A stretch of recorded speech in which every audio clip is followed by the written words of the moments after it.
Hello again. Today I'd like to talk with you about an album that came out rather unexpectedly for me because I don't usually follow this artist on social networks and don't follow the news about his new music.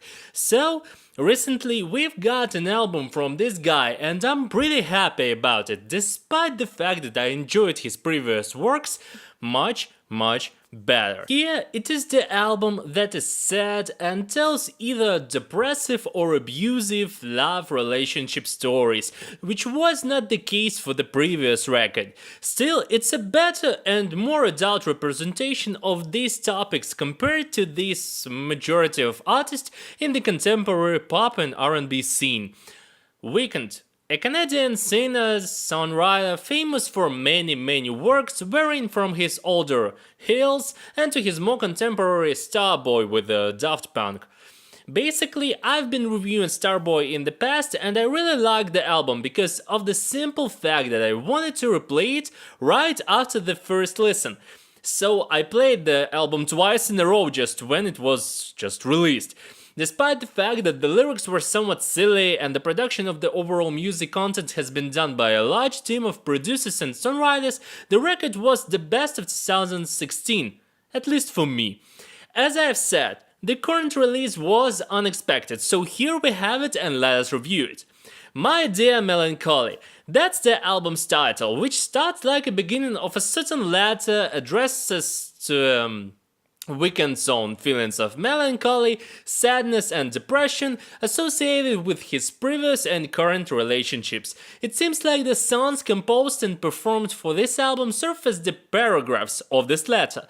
That's why the overall lyrical content of the album is rather repetitive, which may not be the best thing to do for a release, but at least such approach makes it more consistent.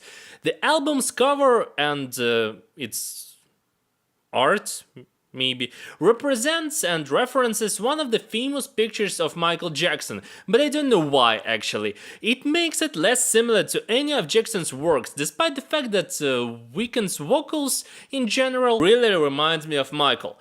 Anyway, the overall mood and conceptual framework of the album is delivered by the cover and title perfectly, which I really appreciate.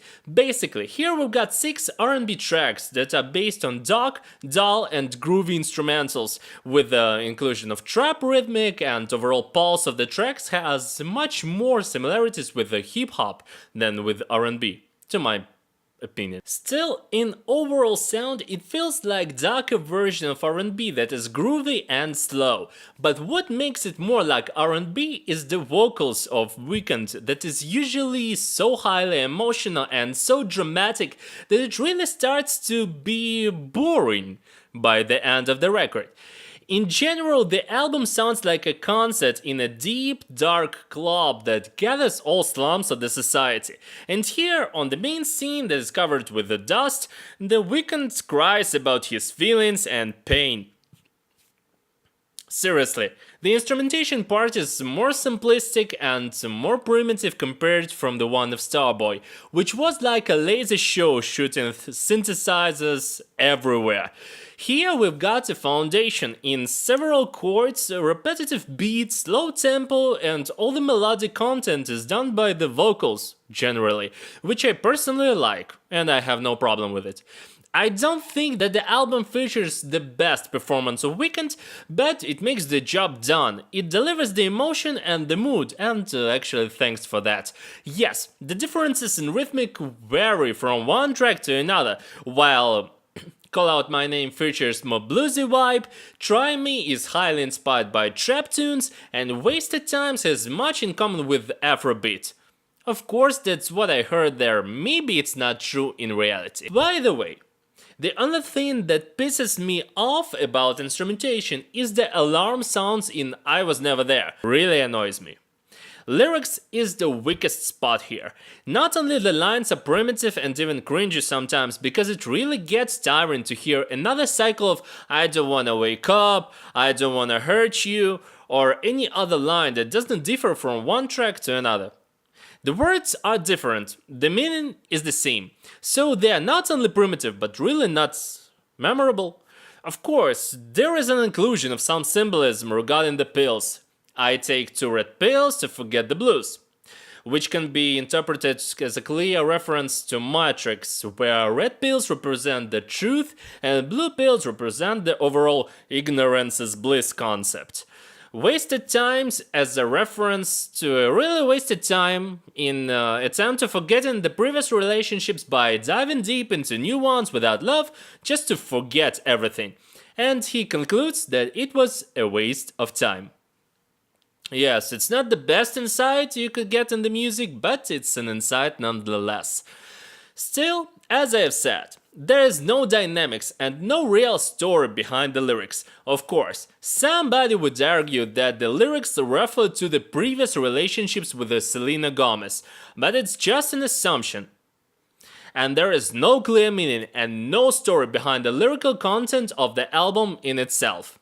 But similar to Instrumentation, it makes the job done, it sounds decent, but hardly memorable. So, to sum up, it's a really not bad release, but not the best. I prefer something more different and more distinctive, which represents the overall concept in a multi-dimensional manner. Instead, it's complete melancholy and one-sided depiction of sad stories expressed by a sad man. It shows sensitivity and Weeknd's vocal, but basically, I wish he created something more balanced in emotional, instrumental, and lyrical content. That's why 3 out of 5. That's it for today. Thanks for watching. If you liked the video, please give it a like, and if you're here for the first time, I think you're here for the first time, consider subscribing.